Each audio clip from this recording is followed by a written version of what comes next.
The descent from the ancient obsidian vault back into the absolute underbelly of the city felt like dragging a brush through wet ash. Sealers kept his head low, his hand instinctively maintaining a white-knuckled grip on the strap of his canvas satchel. Inside, the tarnished cylindrical data capsule seemed to carry a physical warmth now, a residual phantom heat left behind by the ancient bronze console that had unlocked the secrets of a forgotten epoch. Behind him, the vampire walked with a silent, predatory grace that completely defied the crushing architecture of the subterranean tunnels. The Eclipse blade was gone from sight, hidden beneath a fresh, heavy black cloak that Sealers had managed to scavenge from a storage locker near the old drainage pipes, but its presence was a physical weight in the air. The atmospheric pressure shifted wherever the immortal trod, leaving a faint trail of singing static electricity that made the fine hairs on Sealers' arms stand on end. They moved through the unmapped Tartarian foundations, where the massive, seamless granite blocks gradually gave way to the ugly, chaotic reality of modern corporate structural engineering. The smooth, ancient masonry was abruptly cut off, violently breached by thick bundles of fiber-optic cables wrapped in synthetic rubber and bolted to the stone with rusted iron clamps. This was the boundary where history ended and the corporate empire began. Thick, black drainage pipes hummed with the constant, high-pressure rush of chemical waste, carrying the toxic runoff from the upper spires down into the forgotten sumps of the low sector. The smell of petrichor and dried blood was completely swallowed by the familiar, suffocating stench of sulfur, burning plastic, and the bitter tang of cheap synthetic oil. "We are entering the seventh circle of the slums," Sealers whispered, his voice barely carrying over the deafening, rhythmic thrum of a massive ventilation turbine overhead. He paused at the edge of a rusted iron grating, peering down into a vast, neon-choked chasm. "The corporate enforcers don't even patrol down here unless they're executing a sector-wide purge. It's entirely controlled by the scrap syndicates and the rogue flesh modders. If you want to build an army out of the people the system threw away, this is where they rot." Vampire stepped up to the edge of the grating, his crimson eyes narrowing as he scanned the sprawling labyrinth below. Far beneath them, a sea of makeshift shanties constructed from corrugated sheet metal, cracked solar panels, and discarded carbon fiber plating stretched out into the toxic haze. Flickering neon signs in harsh, oversaturated shades of hot pink and artificial cyan cut through the dark, advertising black market neurological dampeners, synthetic meat paste, and illegal data links. Thousands of human figures moved through the narrow, mud-slick alleys like ghosts, their faces obscured by cheap respirators and tattered hoods. Many of them walked with the halting, mechanical gaits of poorly maintained cybernetics, rusted prosthetic limbs, and flickering ocular implants that stuttered in the gloom. "They do not rot, Sealers," the vampire said, his low baritone cutting through the mechanical din with absolute clarity. "They are being harvested. Look closer at the frequency of their movements. Look at the way their synthetic components draw power from the local distribution nodes." Sealers adjusted his gaze, trying to look at the slums through the analytical lens the vampire had beaten into his mind during their escape. He noticed it then, a subtle rhythmic pulse in the neon lighting that perfectly matched the blinking blue indicator lights on the citizens' neck implants. Even down here, completely abandoned by the wealth of the upper spires, their minds were still tethered to the network. The constant, low-frequency hum of the corporate signal was feeding on their residual biological energy, using their very survival as a passive generator for the city's secondary power grids. They were a captive audience in a prison that didn't require walls. "They think they are free because the enforcers aren't holding rifles to their backs," Sealers murmured, a bitter realization settling in his chest. "But the grid is inside them. It's part of their heartbeat." "Exactly," the vampire replied, turning away from the ledge and guiding Sealers toward a crumbling concrete stairwell that spiraled deeper into the neon fog. "And that is exactly why the path of the mind is our primary weapon. If I simply march into these slums and offer them my blood, their implants will register the biological shift as a terminal infection. The corporate network would trigger an automated purge sequence before the transformation could even stabilize. We must break the signal first. We must give them back the capability to choose." They descended into the crowded alleys, their heavy cloaks drawing little attention in a place where everyone had something to hide. Sealers led the way, navigating the twisting, maze-like corridors of the scrap market with the practiced ease of a lifetime survivor. He avoided the main thoroughfares where the syndicate spotters sat perched on rusted industrial cranes, instead sticking to the narrow utility trenches where the black market tech-smiths operated out of hollowed-out shipping containers. After 20 minutes of silent, threading through the damp, neon-lit misery, Sealers stopped in front of a heavy, pressurized blast door hidden behind a curtain of hanging copper wires.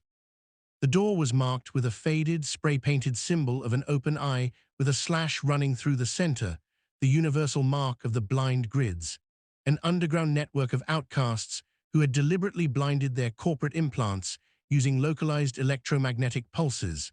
Sealers stepped up to a rusted intercom unit, tapping a complex, irregular rhythm against the metal casing with his knuckles. A high-pitched electronic squeal echoed from the speaker, followed by the harsh, scraping sound of a mechanical viewing slot sliding open. A single, heavily modified cybernetic eye, bristling with spinning brass lenses and focusing rings, glared out at them from the darkness. Sealers, a raspy female voice hissed through the static of the intercom. The rumors across the wire said you were vaporized in the third System sector. The enforcers logged your biometric signature as a terminal anomaly. Why are you knocking on my grid? I found what we were looking for, Mara, Sealers said, stepping closer so only the lens could see his face. He reached into his jacket, parting the canvas bag just enough to let the amber light of the data capsule reflect in her spinning optic. And I found something else. Someone who can actually read the architecture. Open the door before the local scanning drones pick up our heat signatures. Mechanical eye whined as its lenses shifted focus, darting briefly to the tall, shadowed figure standing behind Sealers. The vampire remained perfectly still, his hood pulled forward to conceal the predatory crimson glow of his eyes, but his sheer physical presence was impossible to hide. The air outside the blast door was growing increasingly cold, moisture from the toxic haze condensing into fine frost along the iron frame. The viewing slot slammed shut. A series of heavy, hydraulic bolts disengaged with a succession of violent metallic thuds, and the massive blast door slowly swung inward, venting a cloud of warm, ozone-scented air. In, Mara commanded, standing in the threshold with a heavy, customized plasma welder cradled in her arms. Both of you, fast. They stepped into a cavernous underground workshop that looked like a cross between a digital operating theater and a scrapyard. Thousands of dissected circuit boards, glowing fiber optic strands, and dismantled corporate drones hung from the low ceiling like metallic vines. In the center of the room, a massive, jury-rigged supercomputing array hummed with a deafening vibration, its coolant reservoirs bubbling with a bright green liquid. Walls of flickering, monochromatic green monitors displayed real-time data streams of the city's lower transit grids, tracking the movement of automated patrol units with small, blinking triangles. Mara closed the blast door behind them, the heavy locks sealing them back into safety. She was a short, wire-thin woman in her late 20s, her body a walking testament to the brutal trade of black market engineering. Her entire right arm had been replaced by a heavy, unpainted industrial prosthetic bristling with specialized data probes and soldering tools, and the left side of her face was dominated by the intricate, spinning cybernetic optic. She set her plasma welder down on a metal workbench, her organic eye locking onto the vampire with an immediate, intense suspicion. He isn't from the low sector, Sealers. He doesn't even have a registry port. My ambient sensors aren't picking up a heartbeat from him, but his thermal mass is freezing the local atmosphere. What did you drag into my sanctuary? The vampire stepped forward, slowly reaching up to pull his heavy hood back. The low, blue-green light of the monitors caught the sharp, aristocratic lines of his pale face, illuminating the faint golden hue of the healing laceration on his forearm and the deep, mesmerizing crimson of his eyes. Mara instinctively took a step back, her mechanical prosthetic arm clicking into a defensive posture as her internal targeting systems whined in protest. Asaya, an actual Class 0, you've got to be kidding me. The corporate archives said the last of your kind were turned into synthetic fuel during the Great Alignment. The corporate archives write what the weakened gods wish to believe, the vampire said, his voice dropping into the room like a heavy stone. He glanced around the workshop, his gaze lingering on the dissected components of the corporate drones. You have spent your entire life trying to blind yourself to their signal, Yet your machines are still built using the very logic they engineered to control you. You patch their wires, you recode their algorithms, but you are still dancing within the boundaries of their cage. Mara's jaw set in a hard line, her pride as the finest techsmith in the seventh circle instantly flaring. This cage keeps 50,000 people from having their brains fried by the central broadcast tower every time they have an independent thought. We build the blind grids so the outcasts have a place to breathe. What have you done besides hide in the dirt for 5 centuries? I reclaimed the key, the vampire replied coldly. He gestured to Silas, who stepped forward and carefully placed the tarnished data capsule onto the central metal workbench. The moment the cylinder made contact with the steel table, the amber light radiating from its core expanded, casting long, geometric shadows across the walls of the workshop. Mara's cybernetic eye spun furiously, the internal lenses clicking through a dozen different spectrums as she tried to analyze the object. Housing is corporate encryption, Mara murmured, her fingers hovering just over the metal without touching it. But the underlying core, the thermal signature, is completely off the charts. It isn't binary, it's geometric. It is a Tartarian astrolabe, Silas explained, stepping into the space between the techsmith and the immortal. The elites wrapped it in digital junk because they couldn't hack the core. Mara, this capsule doesn't just hold history. It holds the structural map of the entire network architecture. It shows the exact geographic coordinates of the primary transmitter inside the sanctum of the first core. Mara looked up, her organic eye wide with a mixture of terror and sudden, blinding realization. The first core, Silas, that's suicide. The sanctum sits at the absolute apex of the upper spires. It's protected by the Seraphim Guard and the Supreme Commander's personal defense arrays. You can't hack that system from the outside. The encryption is refreshed every 3 seconds by a quantum loop server. Do not intend to hack it from the outside, the vampire said, his crimson eyes locking onto Mara with an intensity that made the spinning lenses of her cybernetic optic freeze in place. We intend to march directly through their front gates, but to do that, we need an army that can move without triggering their automated perimeter arrays. We need you to build a localized nullification broadcast, a signal derived from the frequency of this capsule that can temporarily sever the network connection of every citizen in the low sector all at once. Mara let out a low, breathless laugh, shaking her head as she paced around the workbench. All at once?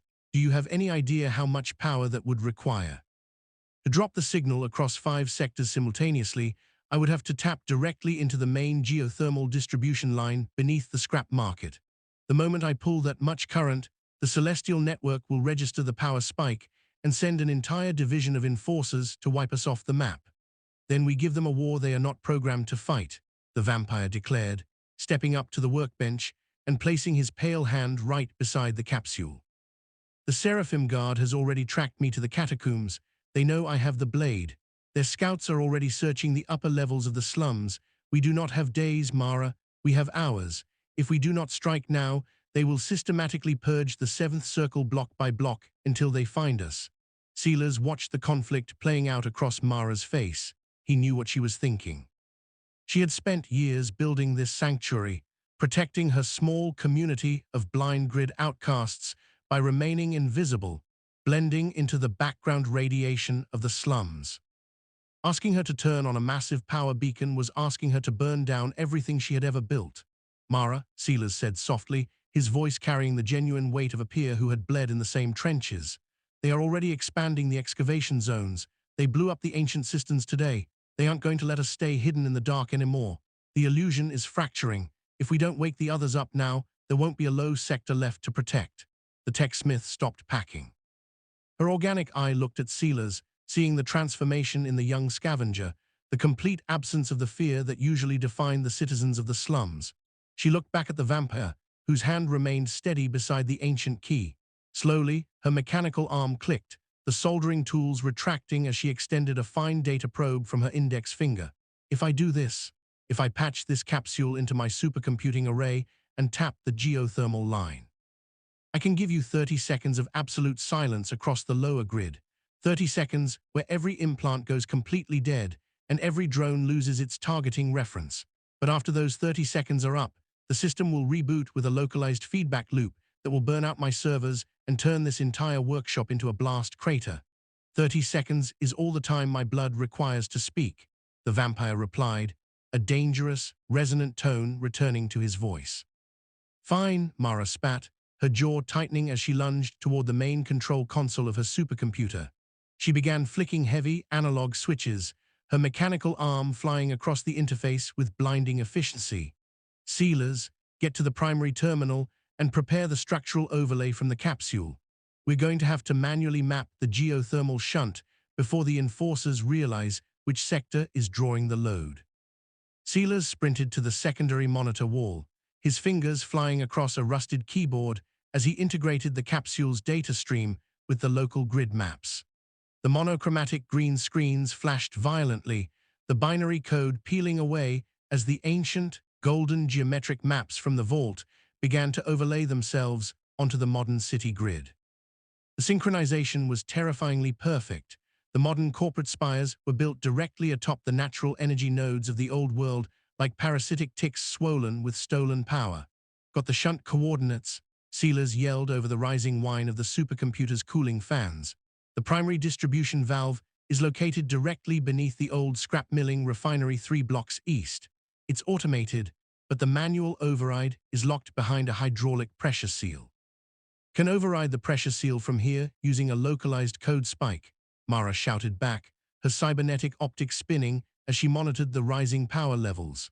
But someone has to be physically at the refinery to ensure the automated backup generators don't kick in and dump the load back into the system. If those generators fire up, the nullification broadcast will short out before it even reaches the secondary transmitters. I'll go, Sealers said without hesitation, grabbing his tattered jacket from the chair. No, the vampire countered, his dark silhouette blocking the exit path. You are the mind, Sealers. Your place is here, ensuring the structural data remains stable during the broadcast. I will go to the refinery. My physical strength can handle the hydraulic overrides without relying on electronic tools that the network can intercept. He turned back to Mara, his cloak shifting to reveal the heavy, black glass hilt of the Eclipse blade. Begin the power accumulation. The moment you register the pressure drop in the geothermal line, initiate the broadcast. Do not wait for my signal. Without waiting for a reply, the vampire turned and dissolved into the shadows near the blast door, the heavy steel locks disengaging automatically as his latent psychic energy bypassed the mechanical interface. He vanished into the neon fog like a ghost made of winter air. Inside the workshop, the tension reached a suffocating peak. The hum of the supercomputer shifted from a low vibration to a high-pitched, metallic scream that rattled the tools on the workbenches. The green coolant fluid in the reservoirs began to boil, sending plumes of thick white steam into the ceiling vines of circuit boards. Power accumulation at 40%, Mara reported, her face slick with sweat as she manipulated the silver dials on the bronze console. Sealers, track the local patrol frequencies. The moment the power line crosses 50%, every automated drone within 2 miles is going to start tracking the electromagnetic leakage. Sealers leaned over his console, his eyes darting across the security monitors. His heart skipped a beat. On the western sector boundary, 3 distinct groups of small, blinking triangles had suddenly broken their standard patrol routes. They weren't standard drones. They were moving in a tight, V-shaped tactical formation, the signature deployment pattern of the elite enforcer divisions. They're already moving, Mara, Sealers shouted, his fingers slamming into the keyboard to isolate their audio feeds. They're picking up the power draw. They're skipping the diagnostic checks and heading straight for this coordinate block. Accumulation at 60%, Mara yelled back, her mechanical arm shaking as she forced a massive iron lever downward. Come on, you ancient piece of junk, crack that line. Suddenly, a massive, concussive tremor shook the entire workshop. The lights in the ceiling flickered and died, replaced instantly by the harsh, strobing red glare of the emergency backup alarms. On Sealers' monitor, the geothermal pressure gauge for the eastern refinery dropped instantly to 0. He did it, Sealers whispered, a wild grin breaking through his panic. The vampire broke the hydraulic seal.